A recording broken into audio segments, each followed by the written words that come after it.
Nunca imaginé que mi última exploración no sería en una cueva de piedra inerte, sino dentro de algo que estaba esperando pacientemente para despertar y alimentarse. Me llamo Damián y he dedicado los últimos 10 años de mi vida a la espeleología extrema, mapeando sistemas subterráneos en la cordillera de los Andes que ningún ser humano ha pisado antes. He estado en lugares donde la oscuridad es tan densa que puedes sentirla pesando físicamente sobre tu piel. Y he pasado por agujeros tan estrechos que tienes que exhalar todo el aire de los pulmones para caber. Pero nada, absolutamente nada, en mi experiencia, me preparó para la expedición a la llamada Cima del Silencio, una grieta vertical que unos pastores locales encontraron después de un terremoto reciente. Bajé totalmente solo, como siempre hago en las exploraciones preliminares y arriesgadas, asegurado con mi cuerda estática de 100 metros y llevando equipo suficiente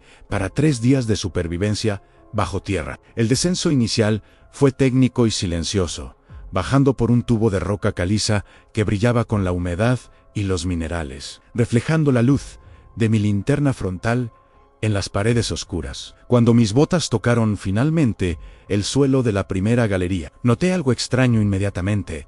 El sonido de mis pasos no producía el eco metálico habitual, sino un golpe sordo y apagado. Me agaché para inspeccionar el terreno y me di cuenta de que el suelo no era duro como la piedra caliza, sino que tenía una textura ligeramente esponjosa y elástica al tacto. En ese momento pensé que era una capa gruesa de musgo extraño, o tal vez depósitos de guano de murciélago acumulado por siglos. Así que no le di la importancia que merecía y seguí avanzando. El túnel se hacía cada vez más estrecho y tortuoso a medida que caminaba, obligándome a arrastrarme sobre los codos y las rodillas en la oscuridad absoluta, rozando los hombros con las paredes. A medida que avanzaba hacia las profundidades, la temperatura empezó a subir drásticamente, pasando del frío habitual y húmedo de las cuevas a un calor bochornoso de casi 40 grados. Me detuve un momento para quitarme la chaqueta térmica, sudando a mares y sintiendo que me faltaba el aire. Y fue entonces cuando noté que las paredes del túnel también estaban cambiando. Ya no eran de piedra gris y fría como en la entrada. Ahora tenían un tono rojizo oscuro, casi púrpura, y estaban cubiertas de una sustancia viscosa y transparente que goteaba sin parar. Tomé una muestra del líquido con un tubo de ensayo de mi kit, y vi con asombro que la sustancia burbujeaba ligeramente al entrar en contacto con el plástico del recipiente, como si fuera corrosiva. Mi instinto me decía que diera la vuelta, pero mi curiosidad científica y mi altímetro, que indicaba que estaba bajando muy rápido, me empujaron a seguir para ver dónde terminaba este sistema. De repente, el túnel estrecho se abrió en una cámara enorme, del tamaño de una catedral gótica, donde el eco de mi respiración agitada se perdía en la inmensidad de la oscuridad. Alumbré con mi linterna potente hacia el techo de la cámara, buscando formaciones rocosas, y lo que vi me hizo detenerme en seco, congelado por una sensación de irrealidad total. El techo no tenía estalactitas de roca afilada, tenía protuberancias carnosas y gigantescas que colgaban como sacos pesados, y lo más aterrador es que se movían, latiendo rítmicamente. Toda la cueva estaba viva. Las paredes se contraían y se expandían lentamente a mi alrededor, acompañadas de un sonido profundo y grave, similar a un tambor lejano o a un corazón gigante. Entendí con un terror paralizante que no estaba en una formación geológica natural, sino que había entrado, literalmente, dentro de un organismo biológico colosal que vivía bajo la montaña. La grieta por la que había bajado no era una falla sísmica provocada por el terremoto. Era una garganta, un conducto hacia el interior de algo que dormía bajo la tierra desde hacía milenios. Me di la vuelta presa del pánico para regresar a la cuerda y subir lo más rápido posible, pero para mi horror, el túnel por el que había entrado hacía unos minutos ya no estaba ahí. La pared de carne se había cerrado detrás de mí, como un músculo esfínter que se contrae, sellando la salida herméticamente y dejándome atrapado en el interior de la bestia. La desesperación se apoderó de mí, y empecé a golpear la pared con mi pilot, clavando el metal afilado una y otra vez en la superficie rojiza y blanda, buscando abrir una salida a la fuerza. La pared reaccionó al instante a la agresión, estremeciéndose violentamente y soltando un chorro de ácido amarillo a presión que golpeó mi brazo y quemó la manga de mi traje en segundos. La cueva entera emitió un rugido ensordecedor, un gemido de dolor y furia que me hizo vibrar los dientes y caer al suelo resbaladizo, tapándome los oídos con fuerza. Entonces, el suelo debajo de mis pies empezó a inclinarse bruscamente, y sentí que toda la cámara se estaba contrayendo para empujarme hacia abajo, hacia el fondo del sistema digestivo. Resbalé sin control por la pendiente mucosa, tratando desesperadamente de frenar con mis botas y mis manos, pero no había nada sólido a lo que agarrarse en esa carne viva y palpitante. Caí rodando unos 50 metros en la oscuridad, golpeándome violentamente contra las paredes blandas, hasta aterrizar con un chapoteo en una piscina de líquido tibio. El líquido era espeso y me llegaba hasta la cintura. El olor era insoportable, una mezcla concentrada de azufre, vómito y podredumbre que me hacía arder los ojos y la garganta al respirar. Me puse de pie con dificultad. Alumbré a mi alrededor con la linterna temblorosa, y vi que no estaba solo en esa piscina de jugos gástricos. Había restos flotando cerca de mí en vihuesos de animales grandes, troncos de árboles petrificados a medio disolver y, lo más aterrador de todo, vi equipo de escalada antiguo de hace varias décadas. Había cascos oxidados, mosquetones corroídos y trozos de tela sintética de colores retro que no se habían disuelto todavía en el ácido estomacal implacable de la montaña. Comprendí que yo no fui el primero en encontrar esta entrada maldita. Otros exploradores habían venido antes que yo y habían terminado siendo digeridos lentamente en esta oscuridad eterna. El nivel del líquido empezó a subir rápidamente, brotando de agujeros en el suelo carnoso, y sentí un ardor intenso en las piernas a través de mi pantalón reforzado de montaña. El ácido estaba empezando a comerse la tela protectora y a llegar a mi piel, provocándome un dolor agudo y constante que me hizo gritar desesperado en la soledad de la cámara. Busqué frenéticamente una salida,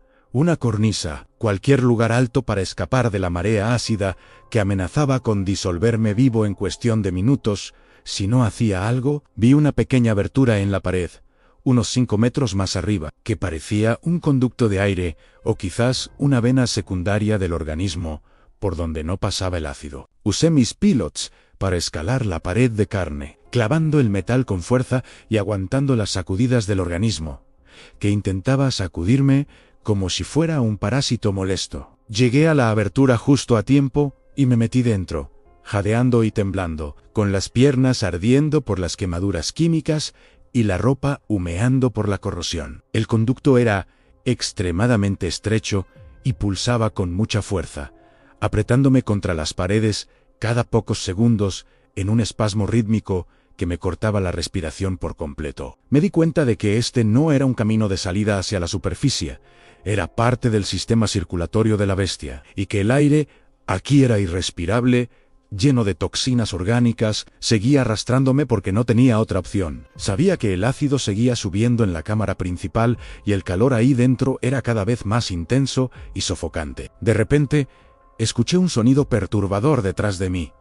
En el túnel estrecho, era algo que se arrastraba rápidamente, rozando las paredes con múltiples extremidades. Giré la cabeza y alumbré hacia atrás. Vi unas criaturas blancas, del tamaño de perros grandes, que no tenían ojos ni boca definida, solo tentáculos vibrantes en la cabeza. Eran los parásitos internos de la bestia, o quizás su sistema inmunológico, y venían a toda velocidad para limpiar la infección que yo representaba para el cuerpo gigante. Intenté ir más rápido, arrastrándome con los codos sangrando, pero el túnel se hizo vertical de repente y caí por un tobogán resbaladizo, que parecía no tener fin. Aterricé violentamente en una cámara pequeña y esférica, que estaba iluminada por una luz bioluminiscente de color azul pálido, que emanaba de las propias paredes. En el centro de la cámara había algo que parecía un corazón monstruoso, un órgano masivo colgado del techo que bombeaba un líquido negro y espeso a través de arterias translúcidas. Pero lo peor no fue ver el corazón latiendo, lo peor fue ver lo que estaba incrustado en las paredes de esa cámara,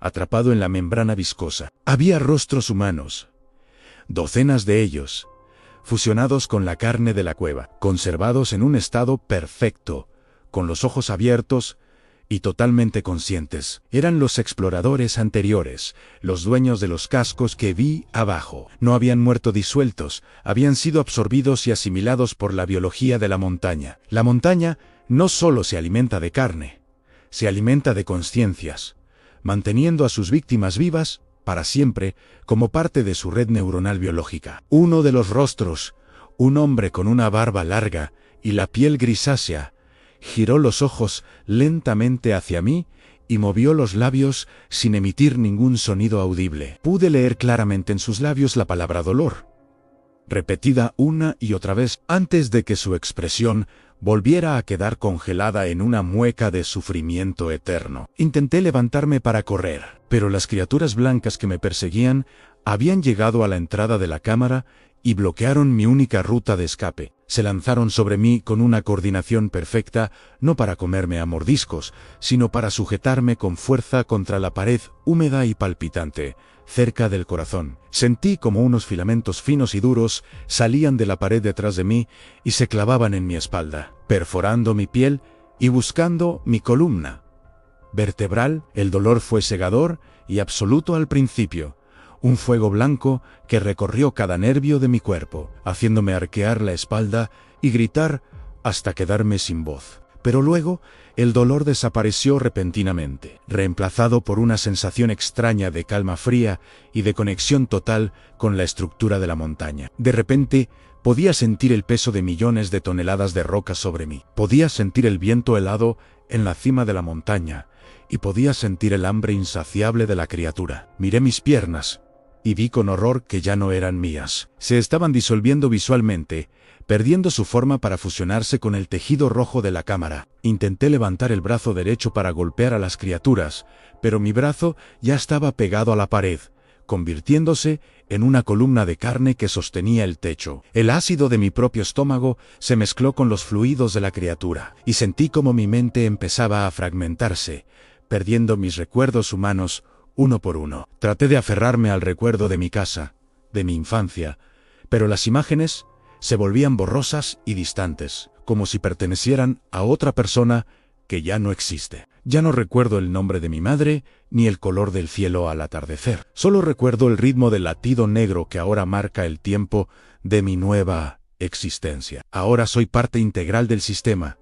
Soy una célula más en este cuerpo inmenso y antiguo, condenado a vigilar el corazón negro por toda la eternidad. Mi visión humana se ha desvanecido, pero ahora puedo ver a través de las vibraciones de la Tierra, sintiendo cada movimiento en la superficie, kilómetros más arriba. Puedo sentir las vibraciones sutiles de unos pasos nuevos allá arriba, caminando con inseguridad cerca de la entrada de la grieta donde todo comenzó. Alguien más ha encontrado la cima del silencio. Otro explorador curioso, atraído por el misterio, se está preparando para instalar su cuerda y descender. Siento una emoción que no es mía. Siento como la garganta de la montaña se abre lentamente y lubrica sus paredes para tragar con más facilidad. La montaña está contenta, la montaña está expectante, y yo, desde mi prisión de carne, comparto esa expectativa con una frialdad que me asusta. Quisiera poder gritarle que no baje. Quisiera tener boca para advertirle que esto no es una cueva, pero mi voz física desapareció hace horas. Mi voz ahora es solo un susurro mental, un impulso eléctrico que viaja por las venas de la cueva y se pierde antes de llegar a la superficie. Siento como la saliva ácida se acumula en la entrada de la cámara digestiva, anticipando el sabor metálico de la sangre y la textura de la carne fresca. Mi humanidad termina de disolverse en este preciso instante, y dejo de sentir lástima o empatía por el explorador desconocido que viene bajando por la cuerda. La conexión es completa. Ahora sé por qué los otros rostros me miraban. No era solo una advertencia, era una bienvenida a la colmena. El explorador ha encendido su linterna arriba. Puedo sentir el calor del haz de luz, golpeando las paredes superiores de la garganta, irritando el tejido. La montaña se contrae ligeramente, un espasmo de placer anticipado que recorre toda la estructura y que yo siento como si fuera mi propio placer. Ahora, conectado irrevocablemente al sistema nervioso de la bestia, lo único que puedo sentir con claridad es la misma hambre voraz y antigua que siente la montaña. El corazón gigante que cuelga frente a mí acelera su ritmo, bombeando el líquido negro con fuerza renovada, preparándose para el proceso de digestión y asimilación. Yo espero pacientemente en la oscuridad azulada, con los ojos abiertos que ya no pueden cerrarse, listo para recibir a mi nuevo compañero de eternidad. El ciclo de alimentación continúa inexorablemente, tal como lo ha hecho durante miles de años antes de que yo naciera, y como lo hará mucho después. Escucho el sonido de las botas del nuevo visitante tocando el suelo esponjoso de la primera galería. Ha caído en la trampa, igual que yo. La entrada se está cerrando arriba, silenciosa y letal, bloqueando la luz del sol y sellando su destino para siempre en las entrañas de la tierra. Él todavía no lo sabe. Todavía cree que está explorando un fenómeno natural, pero pronto sentirá el calor, pronto olerá la carne, y pronto empezará a gritar. Sus gritos serán música para nosotros. Una sinfonía de terror que alimentará a la montaña antes de que su cuerpo nos alimente físicamente. Mi conciencia individual se apaga definitivamente en este momento, fundiéndose con la mente colectiva de los que vinimos antes y nunca salimos. Ya no soy Damián, el espeleólogo, soy el estómago, soy la pared, soy el ácido, y soy el hambre que nunca se sacia. Desde la oscuridad profunda, observo cómo se acerca, y por primera vez en horas siento algo parecido a la paz absoluta de la resignación. La montaña tiene hambre, siempre tiene hambre, y hoy vamos a comer bien, gracias a la curiosidad de los vivos. Bienvenido al interior. Ponte cómodo, porque vas a estar aquí con nosotros, formando parte de la pared para siempre.